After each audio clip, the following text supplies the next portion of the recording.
C'était un matin brumeux d'octobre 1960. Un autobus Air France quitte l'aérogare des Invalides pour Orly. À son bord, un homme et une valise noire. L'homme, Monsieur Martin. Sa mission, vendre 6 tableaux exceptionnels à Londres. Mais ce voyage va prendre une tournure que personne n'aurait pu imaginer. Monsieur Martin, assis, surveille la route, impatient. Il transporte avec lui 6 chefs-d'œuvre, dont un Manet et un Rembrandt, d'une valeur de 30 millions de francs. Cette précieuse cargaison permet à Monsieur Martin d'avoir une surveillance policière dédiée. Chargée sous l'œil vigilant d'un agent de police, sa valise noire renferme plus d'une fortune. Elle cache un mystère qui va éclater. À Orly, l'anticipation est palpable. Un douanier et un policier attendent la valise. Ils scrutent l'arrivée du bus. Tout a l'air normal et ils se garent. Quand soudain le bagagiste, un certain Rossi, ouvre la soute. Le temps passe, les bagages défilent, mais aucune trace de la valise noire. Alors Monsieur Martin s'inquiète. Où est-elle passée? Alors il interroge Rossi, le bagagiste. Interloqué, le bagagiste remonte dans la soute, fouillé avec une pointe d'inquiétude. Il vérifie les chariots, mais revient les mains vides. Monsieur Martin blêmit. Le douanier et le policier sont stupéfaits. La valise a disparu. L'inspecteur principal, Monsieur Leroux, prend l'affaire en main. Mais c'est un casse-tête insoluble. Comment une valise surveillée peut-elle disparaître d'un bus direct, sans escale? C'est alors qu'un appel téléphonique providentiel donne une nouvelle dimension à l'affaire.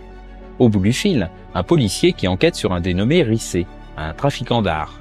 Risset, déjà repéré à Monaco, s'est rendu à Paris, où il a rencontré des complices qui n'ont toujours pas été identifiés par la police. Un mauvais coup se prépare. Mais quoi? Le 26 octobre, un policier ouvre les journaux. Il est sous le choc. Là, en une du journal, il reconnaît immédiatement un des fameux complices inconnus qu'il cherche en vain à identifier. Et ce complice, ce n'est rien d'autre que Monsieur Martin. Mais alors, que sont devenus ces fameux tableaux du vol d'octobre 1960 à Orly? Martin va être interrogé par la police. Il va expliquer que les toiles viennent de ses tantes.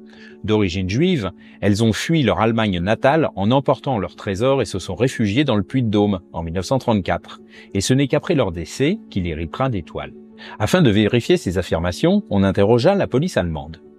Elle est catégorique, les tantes n'ont jamais possédé de tableau.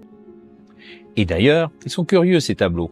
Le portrait de Debussy par Manet surtout. En effet, comment Manet, de 30 ans de différence d'âge, aurait pu se rencontrer? Le piège se referme doucement. Encore en liberté, mais sous surveillance, Risset et Martin réussissent à se rencontrer en cachette dans un bar des Champs-Élysées. Mais les arrestations s'enchaînent.